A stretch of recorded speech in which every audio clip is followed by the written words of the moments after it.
Bonsoir à tous, bonsoir Monaco. Bonsoir Laurent Castex, bonsoir à tous. Merci d'être au rendez-vous pour le best-of de la semaine, l'occasion de voir ou revoir les meilleurs extraits des invités de nos JT de ces derniers jours.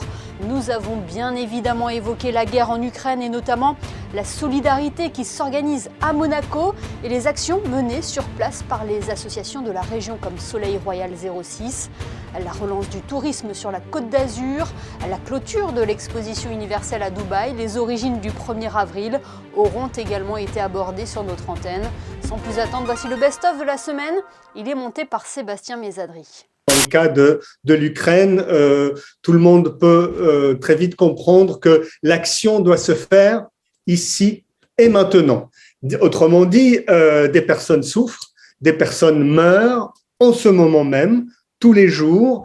Et donc, si notre travail habituel prend du temps, à cette habitude justement d'attendre, pratique l'attente, c'est ça par définition le travail philosophique, comme vous dites, agir en revanche, eh bien c'est urgent. Entré hier sur le sol ukrainien à Uzhrod, une petite ville où je vous avoue que la veille il y avait eu 4 sirènes d'alerte, mais quand on y est allé, il n'y en a pas eu par chance. Mais on est allé dans plusieurs endroits, des camps et des endroits où les gens sont réfugiés. Actuellement, c'est beaucoup de médicaments parce que beaucoup d'hôpitaux ont été bombardés dans tout le pays. Donc, on nous demande énormément de médicaments, énormément de petites pastilles pour l'eau, pour avoir de l'eau potable. Ah oui, enfin, l'Ukraine, c'est entre les pays au monde qui sortent les meilleurs artistes. Et justement dû au fait parce qu'ils ont une des meilleures écoles de cirque, celle de Kiev. L'objectif, c'était de se maintenir dans les 4,5%, 5% du visitorat total de l'expo. Et cet objectif a été atteint. Donc nous sommes pleinement satisfaits du visitorat du grand public au pavillon de Monaco. Je pense que le site de l'expo de Dubaï va devenir un nouveau quartier de Dubaï, une smart city très vraisemblablement. J'entends parler d'un grand hôtel qui va prendre place, de certaines banques qui vont s'installer sur le site de l'expo. Donc je pense que c'est un nouveau quartier qui va voir le jour. Nous sommes tournés vers la prochaine exposition. On va pouvoir récupérer de ce pavillon beaucoup d'éléments de mobilier que nous avions mis en place ici. Ça va reprendre la route de Monaco et ça sera transporté par la suite à Osaka. Malheureusement, notre pavillon va être déposé. Nous allons essayer de récupérer une deuxième vie à beaucoup d'éléments, par exemple les panneaux photovoltaïques, grâce à la SMEG, à M. Bataglione, à M. Pellacchi. Ces panneaux photovoltaïques auront une deuxième vie, mais c'est bien dommage, nous ne pourrons pas tout récupérer et effectivement le pavillon de Monaco va être déposé. Effectivement, 2021 a été bien meilleur que 2020, avec une progression de quasiment 50% de l'occupation, mais pour arriver à un niveau de 39% en fin d'année, contre un 64% en 2019. Donc vous voyez encore beaucoup de chemin à faire. On sait qu'aujourd'hui, beaucoup d'entreprises touristiques ont du mal à recruter. Nous devons les accompagner, nous devons donner notre stratégie et repartir tous ensemble de l'avant pour construire ce tourisme de demain. L'ADTC est bien plus qu'un office du tourisme. L'office du tourisme, c'est un point essentiel. C'est celui qui vise à donner de l'information, à accueillir nos visiteurs. Le DMMO, c'est celui qui va structurer l'offre touristique en principauté et qui va également mettre en musique la promotion touristique. À chaque fois que je répondais à des interviews depuis le début de la crise Covid, on me disait « mais quand est-ce que réouvrira ce terminal ?»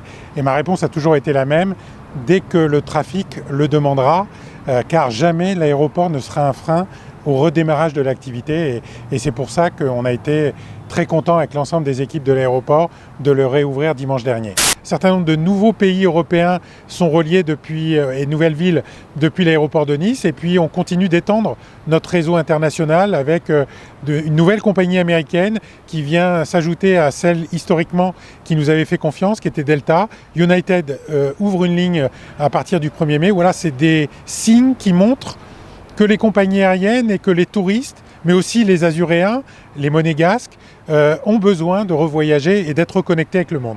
On va retrouver plus de compagnies et plus de vols vers les États-Unis, puisque 3 compagnies vont desservir directement les États-Unis depuis notre aéroport. la compagnie française La Compagnie, et puis 2 compagnies américaines, Delta et United, qui nous font confiance et on discute avec d'autres opérateurs pour le futur, mais c'est encore un peu trop tôt pour en parler. Tout est à l'état d'hypothèse.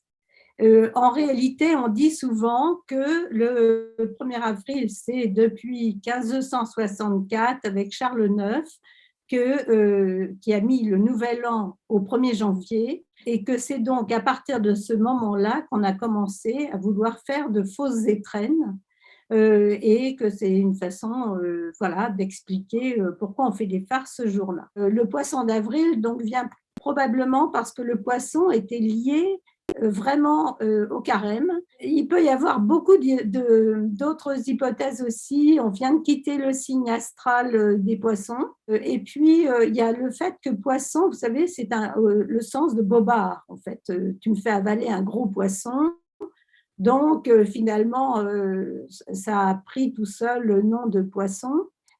Ensuite, il y a en Suède, on disait les enfants une petite comptine qui revient à dire avril, avril, stupide arrange, te fait marcher comme je l'entends. Aujourd'hui, quand on a des patientes qui viennent par exemple pour l'injection d'une ride, on n'injecte plus la ride, mais on injecte des petits points clés qui harmonisent un visage et qui règlent le problème en laissant un visage naturel.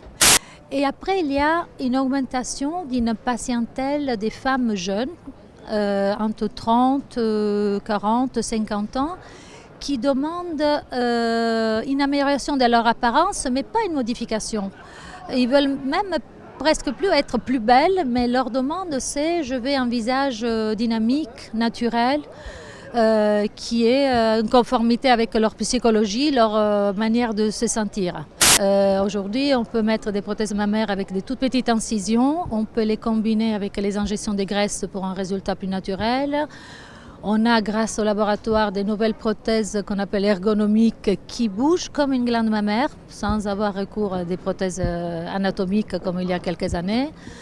On fait des liftings très soft, très doux, avec des petites cicatrices, sans aller trop dans les plans profonds.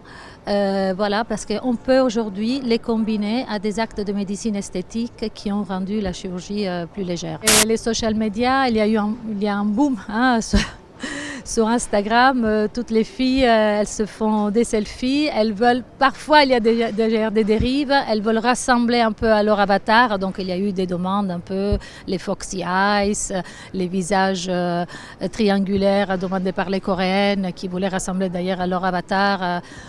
Donc voilà, il faut faire un peu attention, mais il faut quand même suivre de près ces changements. Oui, et cela reste un choix important et personnel à ne pas prendre à la légère. Avant de nous quitter, je vous propose un petit détour sur Internet pour le best-of des réseaux sociaux. Il est proposé par Alexandra Salustri.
Best-of est à présent terminé. Merci de nous avoir suivis. Rendez-vous demain pour un nouveau JT, de nouveaux invités, pour que vous soyez les premiers informés. Très belle soirée à tous sur Monaco Info.